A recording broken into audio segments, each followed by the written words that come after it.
apa? Setelah apa? Ini yang mengherankan.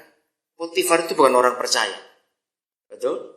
Dia penyembah berhala. Sihirnya luar biasa.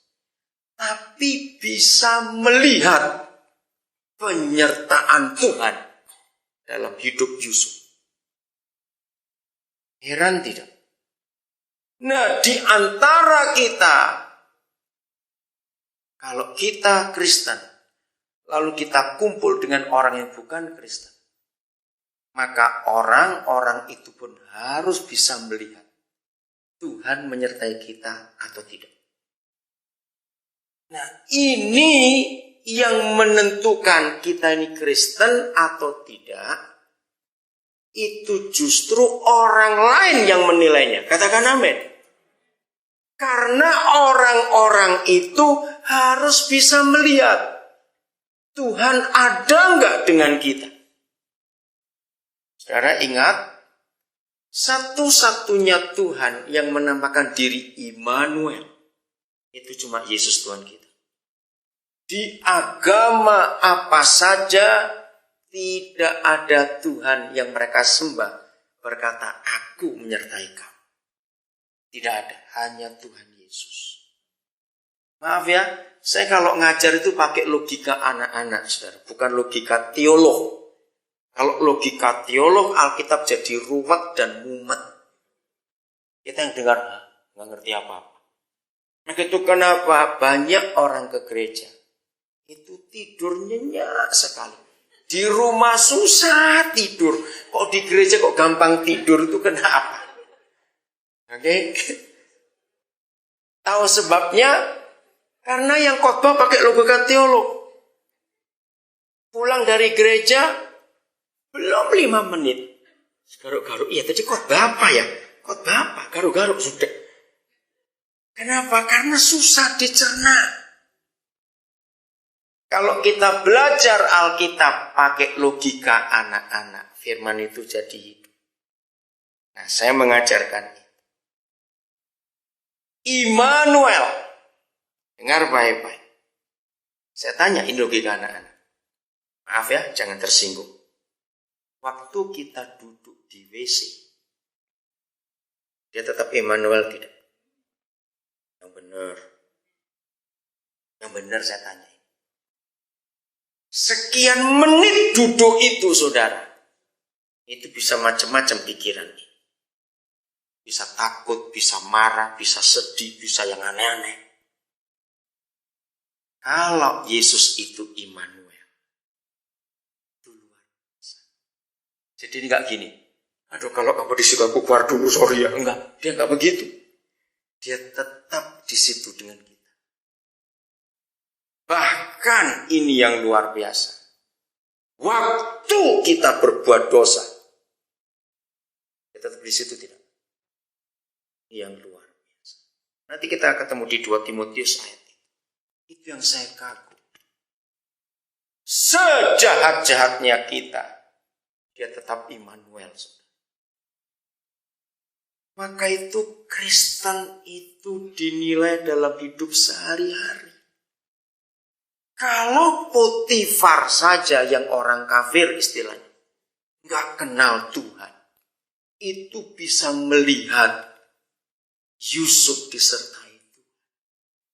Sampai dikatakan di ayat yang kelima, bagaimana Tuhan memberkati rumah orang itu karena Yusuf.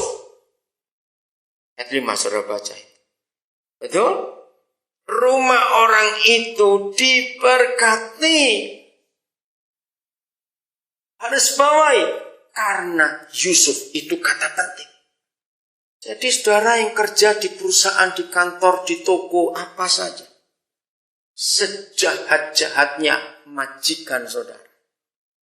Kalau Yesus itu Immanuel, orang jahat itu bisa lihat ada beda yang ini dengan karyawan yang lain. Harus begitu. Ini di rumah perbudakan. Tadi ayat yang ke-20, 21 maaf, ini di penjara. Saudara lihat, ya kan sudah masuk penjara. 21. Lebih gak enak lagi. Tapi Tuhan tetap menyertai anak itu.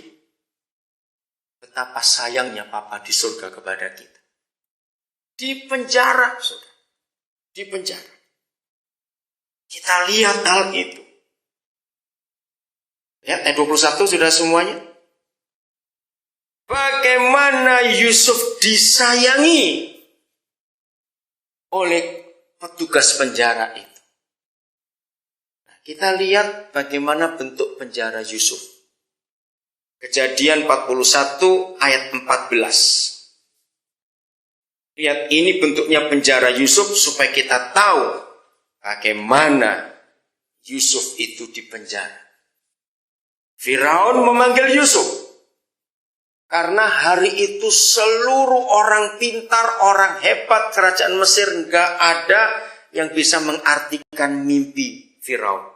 Mimpinya menakutkan. Lalu ada usul, ada orang di penjara.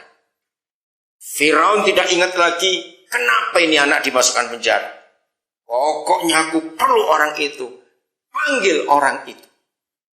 Saudara, ketika Yusuf dipanggil, dari apa?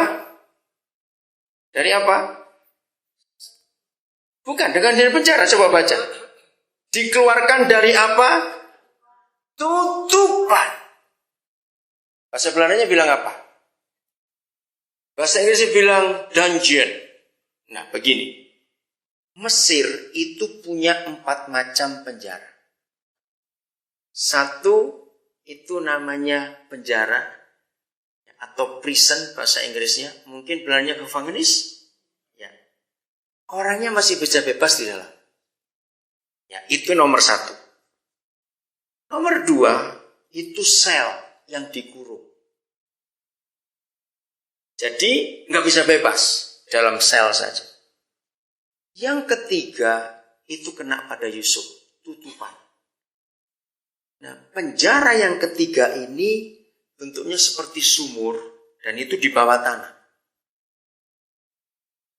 Yang di penjara itu berdiri, tidak bisa duduk apalagi tidur. Bayangkan, saudara. Jadi maaf, berak kencing pun berdiri. Yusuf kena yang ketiga ini. Yang keempat itu namanya buangan.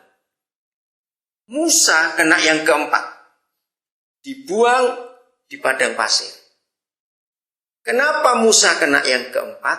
Sebab ini kan cucu raja. Jadi Firaun gak sampai hati menjarakan cucunya sendiri. Lebih baik dibuang. Nah, yang keempat ini masih agak lumayan. Kalau fisiknya kuat, maka di padang pasir itu dia akan selamat. Kalau tidak, ya mati. Saudara, kami sering ke Nusa Kambangan, penjara di Jawa Tengah. Nah, di sana ada 4 penjara. Yang terakhir, itu paling ujung, pas di pinggir laut. Laut Selatan, ombaknya besar. Dinamakan penjara permisan. Jadi ada penjara Batu, Kembang Kuning, apa satu? Batu, Kembang Kuning, jadi lupa saya satu. Nah, yang keempat ini namanya permisan. Ternyata itu dari bahasa Belanda, vermis. Tapi orang Jawa tidak bisa ngomong permis, vermis jadi permis.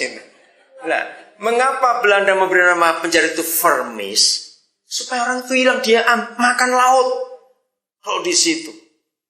Jadi penjara itu sampai hari namanya masih permisan. Dari kata vermis bahasa Belanda itu.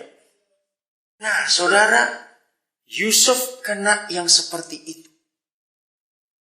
Mengerikan. Maka itu ketika Firaun panggil dia harus cukur dan ganti pakaian. Kenapa? Sekarang sudah kayak monyet dia itu. Tertutup, nggak ada sinar matahari, bau pasti dia, bajunya harus ganti semuanya.